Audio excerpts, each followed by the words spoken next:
Hello दोस्तों, आज मैं आपके लिए लेकर आया हूँ फाइनेंशियल रेशियो में प्रॉफिटेबिलिटी रेशियो का नेक्स्ट पार्ट जो कि है रिटर्न ऑन एसेट। जी हाँ दोस्तों, आज के वीडियो में हम सीखने वाले हैं रिटर्न ऑन एसेट क्या होता है, कैसे इसे कैलकुलेट किया जाता है एंड किस तरह से फंडामेंटल एनालिसिस करते वक्त रिटर्न ऑन एसेट का किस तरह से एनालिसिस करना होता है एंड किस तरह से अपना डिसीजन मेक करना होता है before investing and comparison point of view कि जो आपके पीयर टू पीयर कंपनी है उसके रिटर्न ऑन एसेट कैसे हैं एंड किस तरह से हमें अपना व्यू बनाना होता है पर्टिकुलर कंपनी में इन्वेस्ट करते वक्त।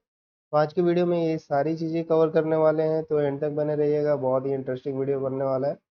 जैसे कि आपने लास्ट वीडियो में देखा था रिटर्न ऑन इक्विटी एंड अब आप देख रहे हैं रिटर्न ऑन एसेट एंड इसके बाद के वीडियो में आप रिटर्न ऑन कैपिटल एम्प्लॉयड भी देखेंगे। तो basically return on asset calculate कैसे करते हैं, तो रिटर्न ऑन एसेट कैलकुलेट करने का एक बेसिक सा फॉर्मूला है जो कि आपको स्क्रीन पे दिखाई दे रहा है। तो बेसिकली रिटर्न ऑन एसेट कैसे कैलकुलेट करते हैं, रिटर्न ऑन एसेट एक बेसिक फॉर्मूले से कैलकुलेट कर सकते हैं आप, जो कि आपको स्क्रीन पे दिखाई दे रहा है। Return on asset is equal to net income of the company divided by average total asset of the company. ठीक है, तो ये सिंपल सा फॉर्मूला आपको यूज करना होता है रिटर्न ऑन एसेट कैलकुलेट करने के लिए। अब अगर मैं बात करूं कि रिटर्न ऑन एसेट में नेट इनकम कहाँ से मिलेगा एंड एवरेज टोटल एसेट कहाँ से मिलेगा, तो ये चीज़ आपको कंपनी के एनुअल रिपोर्ट से मिल सकती है। एनुअल रिपोर्ट कहाँ से मिलता है, एनएसी की वेबसाइट पे, वो मैं आपको दिखा दूंगा। तो वहाँ से आप किसी भी कंपनी का एनुअल रिपोर्ट डाउनलोड कर सकते हैं एंड ये सारे जो वैल्यूज़ हैं net income and average total asset की, वो निकाल के आप आरओए कैलकुलेट कर सकते हैं। ठीक है, बेसिकली आपको ये कैलकुलेट करने की ज़रूरत नहीं होती है। कुछ हमारे सॉफ्टवेयर्स हैं, कुछ हमारे वेबसाइट हैं जहाँ पे हर कंपनी का आरओए कैलकुलेट करके बाय डिफ़ॉल्ट दिया हुआ होता है। मैं जस्ट आपको ये बताना चाहता हूँ कि आरओए कैलकुलेट कैसे करते हैं एंड बेसिक इसका फॉर्मूला क्या होता है, सो दैट आप समझ पाओ कि अगर आरओए कम हो रहा है तो किस वजह से कम हो रहा है एंड आरओए बढ़ रहा है तो किस वजह से बढ़ रहा है। तो ये सारी चीज़ें आप थोड़ा एक अपना अंदाज़ा लगा सकते हैं। ठीक है, तो ये दोनों चीज़ें बताऊंगा, एनुअल रिपोर्ट कहाँ से डाउनलोड करना है एंड आरओए का जो वैल्यू होता है, आरओए कहाँ पे आपको दिखाई देता है पर्टिकुलर कंपनी का, वो सारी चीज़ें वेबसाइट पर ले जाकर दिखाऊंगा आपको। इसके साथ ही एक और बेसिक फॉर्मूला है जो थोड़ा करेक्टिव है, लाइक कभी कभी क्या होता है कि कंपनी कुछ डेट लेती है, बैंक से डेट वगैरह लेके उसके बाद कुछ एसेट बाय करती है जो कि कंपनी के एसेट में ही काउंट किया जाता है, बट उसके लिए कंपनी को बैंक को कुछ इंटरेस्ट पे करना होता है। तो इसका बेसिक फॉर्मूला ये है, R O is equal to net income plus interest into one minus tax rate. ठीक है, तो whole bracket divided by total asset. मतलब नेट इनकम जो यहाँ पे दिखाई दे रहा है, net income plus interest into one minus tax rate. ठीक है, तो बेसिकली ये क्या होता है कि जो भी कंपनी ने डेट लिया हुआ है बैंक से एंड उससे अपना एसेट को खरीदा हुआ है, एसेट बनाया हुआ है, और उसके बेसिस पे जो नेट इनकम बना रही है कंपनी, ठीक है, that will be your total net income. ठीक है, टैक्स वगैरह पे करने के बाद, तो ये आपका टोटल नेट इनकम हो जाता है divided by total average asset आपका जो रहेगा, उसे आप डिवाइड कर दो तो ये आरओए आपको मिल जाता है। इनडायरेक्टली ये जो पार्ट है ये interest into one minus tax rate, इसे हम टैक्स शील्ड भी कहते हैं। ठीक है, इसे हम टैक्स शील्ड भी कहते हैं।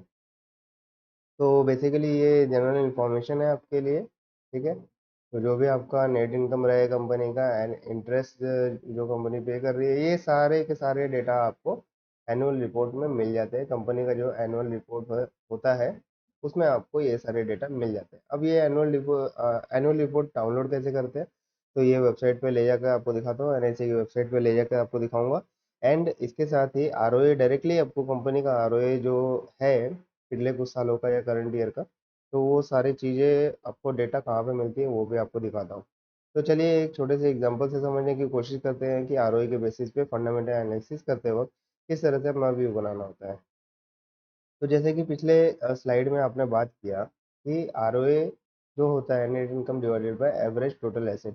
तो अगर कंपनी का आरओए, ठीक है, कंपनी ए का आरओए, कंपनी बी का आरओए, तो ये ए और बी जो है पीयर टू पीयर कंपनी है, मतलब कॉम्पिटिटर है। तो बेसिकली आप आरओए जब भी आप किसी कंपनी का देखते हो, तो लेट्स से कि एचडीएफसी बैंक है एंड एक्सिस बैंक है। इन दोनों कंपनी का आरओए के बेसिस पे आपको डिसीजन मेक करना है कि किस कंपनी का आरओए अच्छा है। तो जिस कंपनी का आरओए ज़्यादा होगा, लाइक अगर H D F C bank का आरओए है 1.58, एक्सिस बैंक का आरओए लेट्स से कि 2 है, तो एक्सिस बैंक का ROE greater than that of HDFC bank. ठीक है, तो इसका मतलब ये है कि एक्सिस बैंक अच्छी कंपनी है, कंसिडरिंग कि आपने अदर फैक्टर भी देखे हैं, कंपनी के ऊपर डेप्थ कितना है एंड कंपनी का रिटर्न ऑन इक्विटी कितना है, रिटर्न ऑन कैपिटल एम्प्लॉयड कितना है, जो भी फंडामेंटल्स होते हैं। तो return on asset is a part of fundamental analysis, but directly return on asset के बेसिस पे डायरेक्टली इन्वेस्टमेंट नहीं कर सकते। जो मैं ये सीरीज बना रहा हूँ, ये सारे सीरीज आपको पता रहने चाहिए। हर एक फाइनेंशियल रेशियोज कैसे इंपॉर्टेंट होते हैं किसी कंपनी के लिए, किसी कंपनी के एनालिसिस के लिए, फंडामेंटल एनालिसिस के लिए, वो सारी चीज़ें आपको पता रहनी चाहिए। तो डेफिनेटली आरओई के बेसिस पे आप पीयर टू पीयर कंपनी में अगर आपको देखना है, तो ये देख सकते हैं कि किस कंपनी का आरओए ज़्यादा है। ठीक है, तो आई होप ये चीज़ आपको क्लियर हो चुकी होगी। तो चलिए एक छोटे से एग्जांपल से समझने की कोशिश करते हैं। मैं आपको वेबसाइट पे लेके चलता हूँ। सबसे पहले मैं आपको दिखा देता हूँ कि एनुअल रिपोर्ट कैसे डाउनलोड करना है एनएससी की वेबसाइट पे जाकर। ठीक है, तो यहाँ पे आके आपको एनएससी इंडिया टाइप कर लेना है।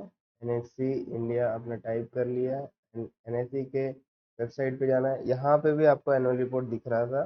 ठीक है, अगर मैं पीछे आपको लेके जाके दिखाऊँ, तो एनुअल रिपोर्ट यहाँ पे भी दिख रहा था, यहाँ से भी जा सकते हैं, बट आपको डायरेक्टली मैं वेबसाइट पे से कैसे आप देख सकते हैं वो सारी चीज़ें मैं आपको दिखा देता हूँ। जैसे कि आप यहाँ पे आ चुके हैं एंड आपको लिस्ट में जाना है। यहाँ पे आप देख सकते हैं कि ये लिस्ट पर क्लिक करना है। लिस्ट पे आप क्लिक करते ही कॉर्पोरेट फाइलिंग्स होता है। तो कॉर्पोरेट फाइलिंग्स पे आप यहाँ पे देख सकते हैं ये अनाउंसमेंट है। अनाउंसमेंट पे आपको क्लिक कर लेना है। अनाउंसमेंट पे क्लिक करने के बाद यहाँ लेफ्ट साइड में आप देख सकते हैं कि आपको एनुअल रिपोर्ट का ऑप्शन मिल रहा है। ठीक है, एनुअल रिपोर्ट पे आप जैसे ही क्लिक करते हैं, तो यहाँ पे आपको आता है कि कंपनी का नाम डालें।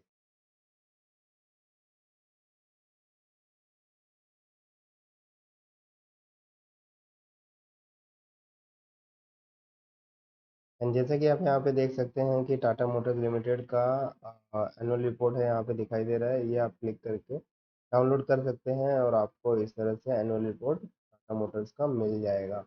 और इसमें आपको सारे डिटेल फाइनेंशियल डिटेल्स होते हैं कंपनीज के, तो यहाँ से आप रीड आउट कर सकते हैं। यहाँ पे इंडेक्स भी मिल जाएंगे आपको। ठीक है, कंपनी का ग्रोथ वगैरह एंड किस तरह से कंपनी ग्रो कर रही है, वो सारी चीज़ें आपको एनालाइज के तौर पे। तो ये रीड करना होता है जब आप एनुअल रिपोर्ट डाउनलोड करके रीड करेंगे। यहाँ पे आपको सारे इंडेक्स मिल जाएंगे कि क्या क्या चीज़ें इसमें मेंशन की गई है, वो सारी चीज़ें आपको यहाँ पे दिखाई देगी। तो ये पढ़ने से क्या होता है कि कंपनी का आगे का क्या व्यू है एंड कंपनी ने पूरे साल किस तरह से परफॉर्मेंस दिया है, किस तरह का ग्रोथ दिखाया है और आगे किस तरह से प्लान्स हैं इनके, तो वो सारी चीज़ें आपको यहाँ पे दिख जाएंगी एंड सारे फाइनेंशियल यहाँ पे डेटा आपको मिल जाते हैं जब अगर आप पूरा रिपोर्ट अगर पढ़ लेते हैं। ठीक है, तो ये जैसे एक बेसिक इन्फॉर्मेशन था आपके लिए। अब क्या करते हैं कि हमें आरओए चेक करना है, तो सिंपली मैं जाऊंगा मनी कंट्रोल की वेबसाइट पे। मनी कंट्रोल इंडिया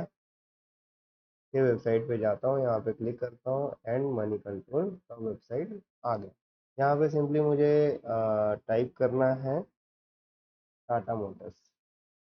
ठीक है, टाटा मोटर्स को जब मैं टाइप करता हूँ, टाटा मोटर्स पे क्लिक करने के बाद यहाँ पे सिंपली अगर मैं क्लिक करता हूँ, तो टाटा मोटर्स के जो डेटा होंगे सारे मेरे सामने ओपन हो जाएंगे। ओके, अब जैसे ही मैं ये डेटा लोड होने के बाद जैसे मैं नीचे जाता हूँ, तो यहाँ पे आप देख सकते हैं कॉर्पोरेट एक्शन एंड कुछ यहाँ पे फाइनेंशियल है। ठीक है, थोड़े ऐड आ रहे हैं बीच में, इरिटेटिंग है। यहाँ पे आप फाइनेंशियल्स पे क्लिक कर लेते हैं। ठीक है, ये ट्रिपल डॉट पे क्लिक करके फाइनेंशियल्स पे क्लिक कर लेना। नीचे आप स्क्रॉल करके भी डायरेक्टली जा सकते हैं। यहाँ पे जाके फाइनेंशियल्स में जाके कंसोलिडेट पे रेशियो पे क्लिक करना है। रेशियो पे आप जैसे ही क्लिक करते हैं तो सिंपली आपको आ जाना है रिटर्न रेशियो पे। रिटर्न रेशियो पे जैसे ही आप क्लिक करते हैं तो आप यहाँ पे नीचे दिखाई देता है रिटर्न ऑन एसेट। तो इस कंपनी का रिटर्न ऑन एसेट देखें तो मार्च 2024 में रिटर्न ऑन एसेट जो है 8.47 का है। वहीं पे मार्च 2023 में इसका रिटर्न ऑन एसेट 0.71% का था, 0.71 था। एंड ये 2022 में निगेटिव था, 2021 में निगेटिव था, 2020 में निगेटिव था। ठीक है, तो आप समझ सकते हैं कि कंपनी कभी भी किस तरह से ग्रो हो सकती है। डिपेंड्स कि कंपनी का आगे का विजन क्या है, मिशन क्या है, उसके बेसिस पे आप डिसाइड कर सकते हैं। तो बहुत सारे फैक्टर्स होते हैं, तो ROE is one of the most important factor. तो ऐसे आप देख सकते हैं। सिमिलरली अगर आपको इसके जो पीएस कंपनी है, ठीक है, तो लाइक आइका मोटर यहाँ पे दिखाई दे रहा है, तो आइका मोटर पे क्लिक करके इसका आरओई देख लेते हैं। ठीक है, तो यहाँ पे फाइनेंशियल पे क्लिक करने के बाद नीचे रेशियो पे आना है। रेशियो पे क्लिक करने के बाद रिटर्न रेशियो पे, ठीक है, रिटर्न रेशियो पे क्लिक कर लेना है एंड सिंपली आपको आरओई दिख जाएगा। तो यहाँ पे मार्च 2024 में आरओई के ये ऐड थोड़ा अपीयर हो जा रहा है बीच में बार बार, बिकॉज हमारा प्रीमियम वर्जन नहीं है। तो यहाँ पे रिटर्न ऑन एसेट आप देख सकते हैं कि मार्च 2024 में 17.29 जो आरओए है वो 17.29 है। एंड मार्च 2023 में 15.17 है। मार्च 2022 में मतलब ये पॉजिटिव ही है, मतलब अच्छी खासी स्टेबल कंपनी है एंड ग्रोथ भी काफ़ी अच्छा है। तो आई थिंक अभी अगर आपको इसके बेसिस पे डिसीजन लेना है तो definitely stability point of view आइका मोटर इज बेस्ट। ठीक है, अदरवाइज आप future future point of view किस तरह से कंपनी ग्रो करने वाली है, कंपनी का जो ग्रुप ऑफ कंपनीज है टाटा के, उसके बेसिस पे अगर आप व्यू बनाना चाहते हैं तो उसका अलग ही व्यू बनेगा। जैसे कि आप कह सकते हैं कि आने वाले टाइम में Tata Motors will perform much better, because पिछले कुछ सालों में आपने देखा आरओए नेगेटिव था एंड सडनली बहुत ही स्ट्रांग हुआ है कंपनी। तो उसके बेसिस पे आप एक हाई रिस्क ले सकते हैं टाटा मोटर्स में इन्वेस्टमेंट करके। तो इस तरह से हम अपना व्यू बनाते हैं किसी भी कंपनी का। जब फंडामेंटल एनालिसिस करते हैं तो आरओई के बेसिस पे इस तरह से अपना व्यू बनाते हैं। तो आई होप ये वीडियो आपको अच्छा लगा होगा। अगर आपको माइंड में कोई भी क्वेश्चन है तो आप हमारे सोशल मीडिया प्लेटफॉर्म पर कनेक्ट हो सकते हैं एंड जहाँ ये वीडियो देख रहे हैं वहाँ भी आप अपने क्वेश्चन टाइप कर सकते हैं, मैं डेफिनेटली आपको रिप्लाई कर दूंगा। इसी के साथ साथ फाइनेंशियल एजुकेशन बाय मुकेश के साथ बने रहने के लिए बहुत बहुत धन्यवाद। मिलते हैं नेक्स्ट वीडियो में आरओसी के साथ। Thank you so much and all the best.